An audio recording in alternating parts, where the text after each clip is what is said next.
Good morning, kindergarten friends. Today is March 17th, and that is St. Patrick's Day. St. Patrick's Day is an international holiday celebrating St. Patrick of Ireland. Ireland is a island country in Europe.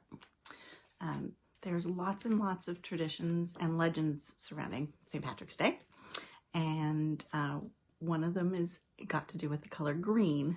So we like to wear the color green. Now, one of the reasons for that is that the island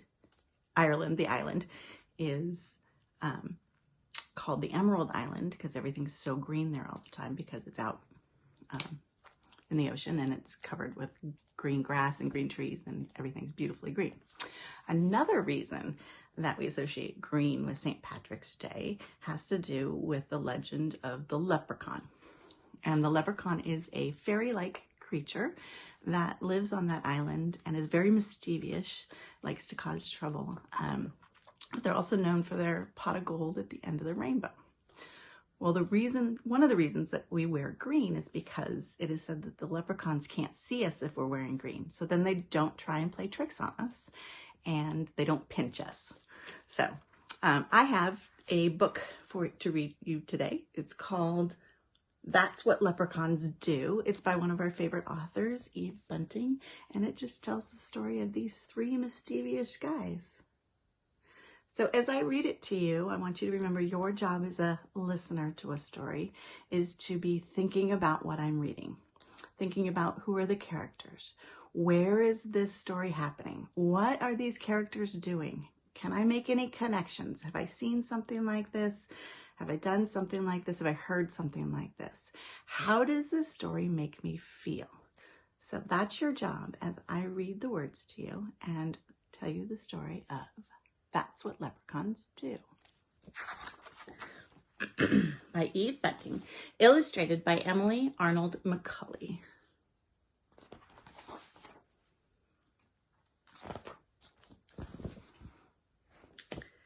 The three leprechauns sat under the chestnut tree. Ari looked up at the cloud-filled sky. "It's coming," he said, "and there's work to be done." Boo and Cole put on their red shoes and their caps and strapped their backpacks to their backs. "We're ready," Boo said. "But why is it always us that has to put the pot of gold at the end of the rainbow?" "Especially since not a single soul ever finds it," Cole added. Ari looked from one of them to the other. "Don't be asking," he said. "It's a leprechaun's duty, so it is. And fellows, remember, it's coming, so there'll be no time for mischief along the way." They walked in a line, the one in front of the other behind. No mischief along the way," they chanted.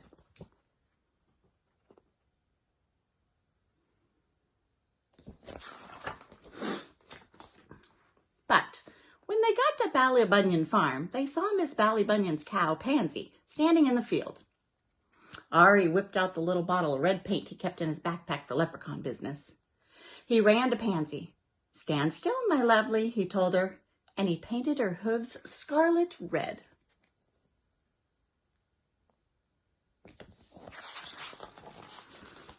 Pansy looked down. "Pretty," she said. "Imagine Miss Ballybunion's face when she comes to milk you," Ari shouted. He and Boo and Cole rolled over and over in the grass, laughing. "She'll think I've been to a dance." Pansy did a couple of small hopping steps to demonstrate. The leprechauns clapped and whistled.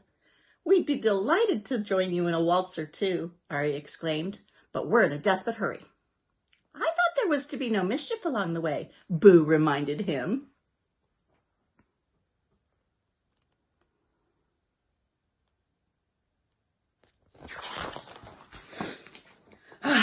Sure, but I couldn't help myself." "Mischief's what leprechauns do," Ari said, "along with more important duties." He glanced up at the tatters of clouds in the sky. "And we better not delay, for we've delayed already enough." But as they were passing old Jamie Bradley's house, they saw Jamie's gray woolen long john spread out to dry on his hawthorn hedge.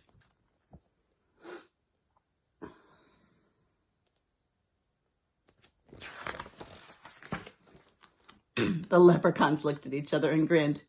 Quick as a cat pounce, they ran across to the hedge and stood up on one on top of each other and the other on top of him.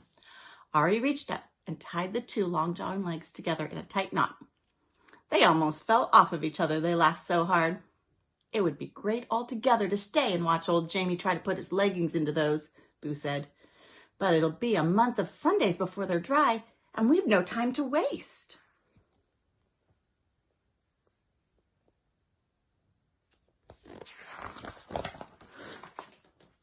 They took a few minutes to somersault across Liam McGabe's garden.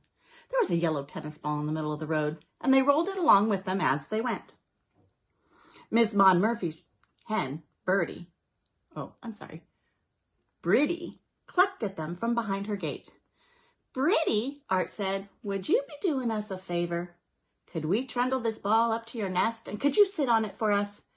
It'd be a great joke on Miss Maud Murphy when she comes out to gather your eggs.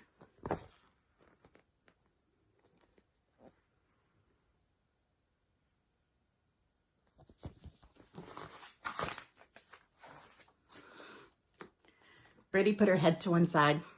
It's not going to be easy sitting on that. But the three of you were so good to me scaring that fox away from my hen house last night. I'll do it. Cole stretched up and patted her wing. Thank you, Bridie. They squeezed themselves through the gate and tumbled the ball with them. Then they heaved it up into Bridie's nest, and she gave it a trial sit on.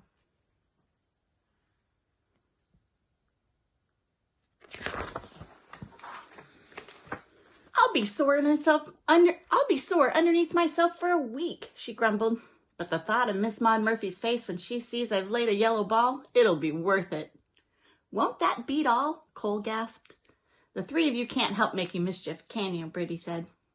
That's what leprechauns do, Ari said, along with more important duties. He stopped. Is that a spitting of wet I feel? 'Tis. Boo stared up at the sky where the sun was flickering through heavy clouds and a thin, cool rain had started to fall. Hurry, hurry, Ari ordered. It's come. We can't be late. They pulled their green slickers from their backpacks and settled their caps low to their ears.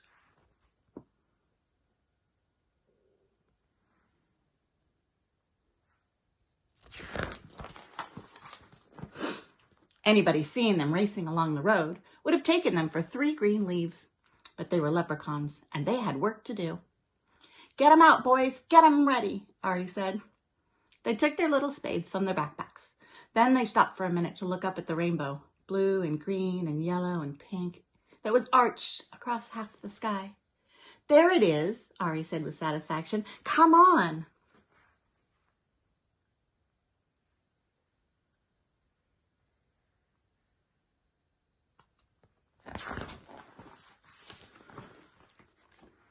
They dashed across Pattywhacker's bog, found the place, there where they kept the pot of gold buried for such a rainbow occasion, and dug it up. Ari stood in the middle of the bog. Here, he said.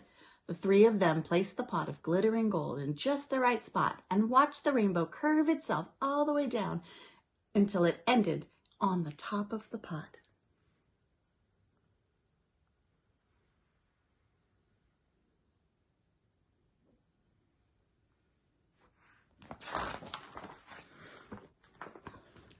The leprechauns settled themselves to wait.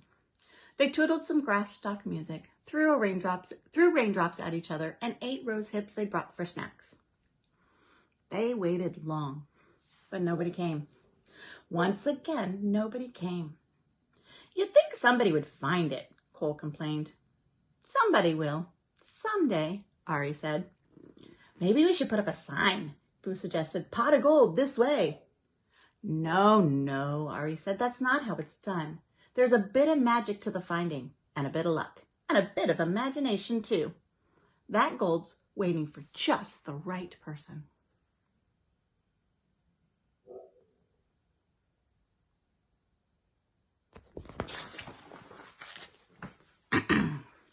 The rain had stopped.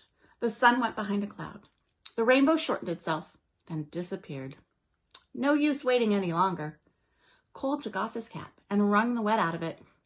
If we hurry, we could be there in time to see Miss Maud discover Bridie's big yellow egg, he said.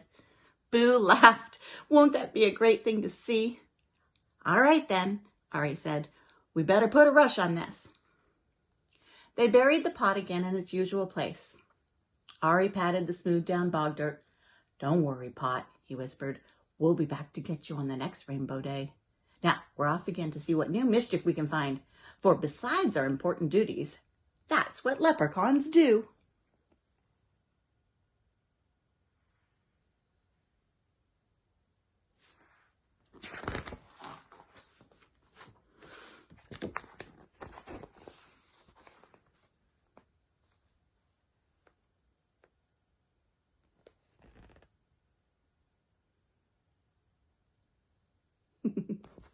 That's all the mischief they caused. Here's a little thing at the end of the story from Eve Bunting about leprechauns. According to legend, the leprechaun is a tiny elf found only in Ireland. Most leprechauns are shoemakers to the fairies, who pay them gold for their work. The leprechauns, or little people, store their gold in pots and often bury one at the end of a rainbow. Since leprechauns love more than anything to play tricks, this might just be another one. But the gold at the end of the rainbow has never been discovered yet. But if you find a leprechaun and you pick him up, he must tell you where his gold is hidden. That is leprechaun law. So look for leprechauns in Ireland, near clear springs of water, or close to large rock formations, or at the end of a rainbow. Listen for the sound of tiny hammers tapping, or elf pipes piping, as small voices sing a fairy song. And maybe, just maybe, you will find the leprechaun's pot of gold. That's what leprechauns do. I love this story. They're so mischievous. They like to cause trouble, and it's silly jokes. I would love it if you would take some time now to go do a little bit of reflective writing about what I just read to you. Think about something you liked in the story. Think about something a character did that you thought was interesting or connect to. You'd seen it before or done it before. And write me a reflection. As kindergarten writers, we draw a picture and then we add some words to go with it. So use your kindergarten words. I like the, or I can see the leprechaun dancing, the cow's nails. Make sure you use lots of colors, high quality kinder coloring. And show me what you think leprechauns do. All right, guys, I'll talk to you again soon.